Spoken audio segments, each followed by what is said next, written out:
Hey everyone, Roof Bunny here. Welcome to my GTFO Beginner's Guide. In today's video, we'll be going through an overview of the progression system in GTFO for players to familiarize themselves with how to clear an expedition efficiently. GTFO features a wide range of objectives that are mostly unique to each expedition in the rundown. Players must power through and complete the main objective before they can head to the extraction point to complete the expedition they are currently on. Before we talk about the objectives proper, there are some general concepts that players should be aware of, as shown over here. Expeditions encompass the concepts of sectors and zones, and other levels that players drop into play. They are tiered alphabetically in orders of increasing difficulty, where deeper expeditions from B tier on are unlocked by completing the requirements listed on the Complex's 3D map. As of Rundown 6, GTFO will have two types of expeditions: Story Mode expeditions, as depicted in orange, and Standard expeditions, depicted in light blue. Story Mode expeditions, which may not be in every rundown, are slightly easier and can be expected to help newer players get their foot into the game. It is recommended that players complete them sequentially before attempting other expeditions to avoid discouragement from learning the game. Regular expeditions, which was depicted in the light blue borders, will on the other hand always be found in every rundown and pose a varying degree of challenge to all players alike. Based on the statistics shown from rundowns 1 through 4, only a small handful of players will have completed all expeditions, a testament to how hard GTFO can truly be. Spanning the expedition floor, we have sectors and zones which don't quite have the same meaning. A sector divides the expedition floor into parts known as High, Extreme, and Overload sectors, with their own unique objectives, marked as Main, Secondary, or Overload respectively, where the latter two are optional to complete.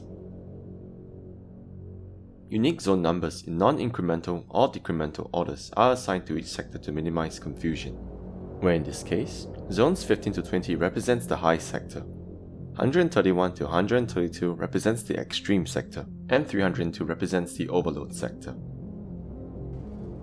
It is also worth mentioning that while Overload and Extreme sectors are always locked behind bulkhead doors, the High sector may sometimes be part of the open expedition floor, especially when the level has no optional objectives.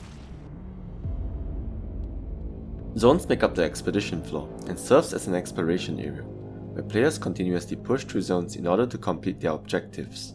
As shown in the video, where we progress from zone 144 to 147, to find the data cube as listed on the top left of the HUD, where the objective tab lies.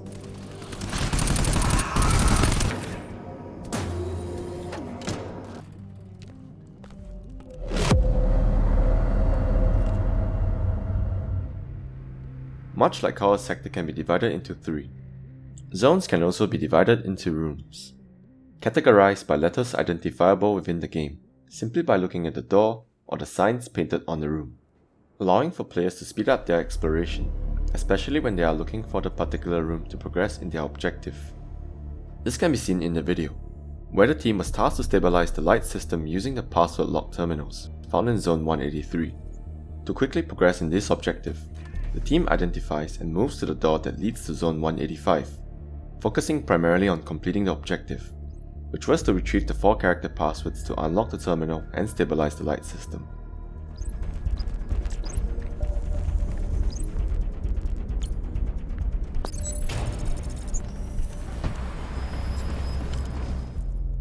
Scattered around the zone, players can also find ammo, medipacks, or consumables in resource containers, where consumables such as trip mines or glow sticks can also be found on shelves, on top of tables, or on the floor. Next, we talk about progression in an expedition. While it is obvious that there are objectives within a sector, completing them might not be so straightforward. During an expedition, the main objective tab can be found in the top left of the player's HUD, and the progression tab right below it.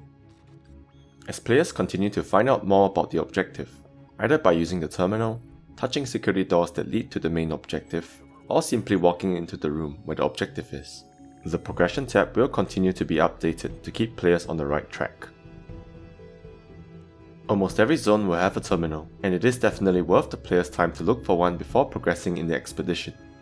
While the printf function cannot be utilized on the terminal like almost every other coding language, players will find it extremely useful in locating resources or progression items such as keys, power cells, and especially the objective or objective item in question, simply by utilizing the list, query and ping functions, which we will cover in another video on how to use them effectively.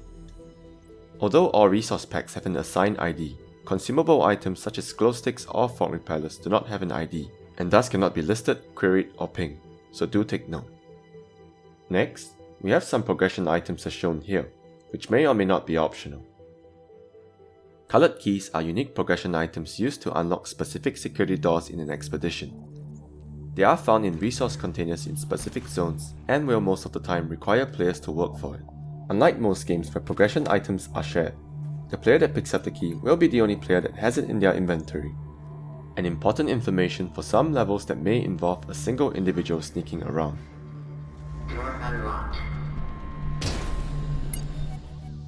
Fog turbines and power cells may serve as either objective items, progression items, or both.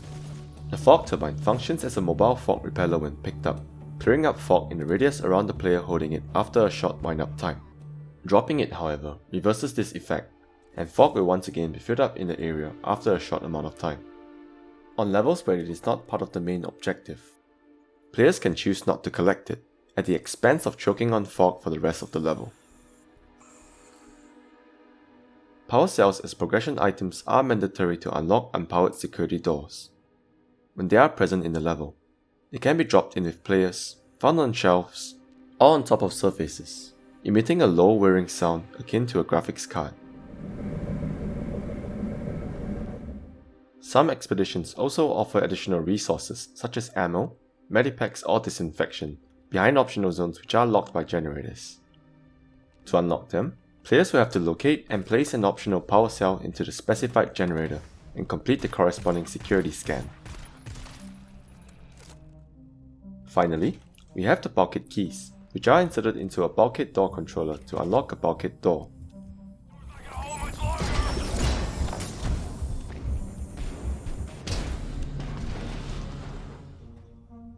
Zones in an expedition will most of the time be locked behind security doors, with the exception of the starting zone.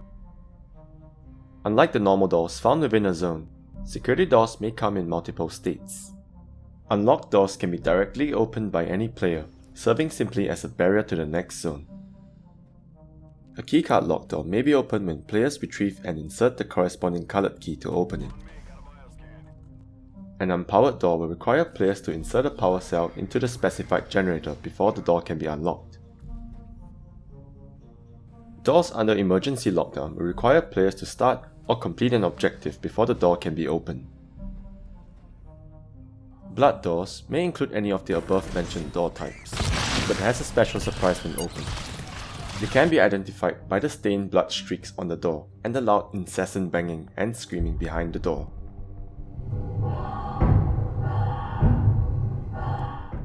Finally, biometric scan doors will require players to complete security scans before they can be unlocked. Depending on the expedition, the previously mentioned security doors may also be alarmed, where players must complete a series of biometric scans while fighting the horde to end the alarm.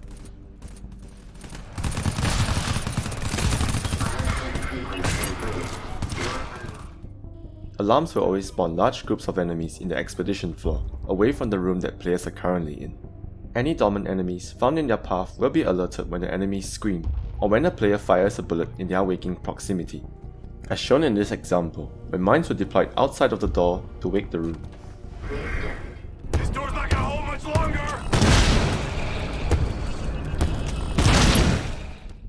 It is therefore advisable for teams to clear at least 2 rooms away before starting alarms, to reduce the possibility of fighting additional enemies, especially when resources are running low. Bulkhead doors connect the different sectors in an expedition, and are only accessible when players complete a biometric scan tagged to the door, after inserting any bulkhead key into the bulkhead door controller. Opening and passing through these optional bulkhead doors will task players with new optional objectives that may increase the stakes in an expedition, either by turning off the lights for the entire level, misting up the room with either infectious or non-infectious fog, or by starting a permanent error alarm, where enemies continuously swarm players.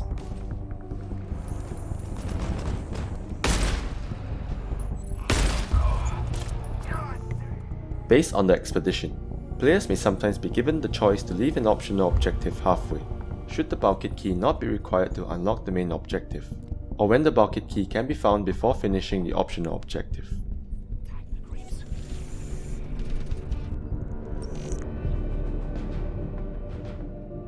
As a guideline to check whether players can complete the main objectives without completing the optionals, players can list for the bulkhead keys in the expedition.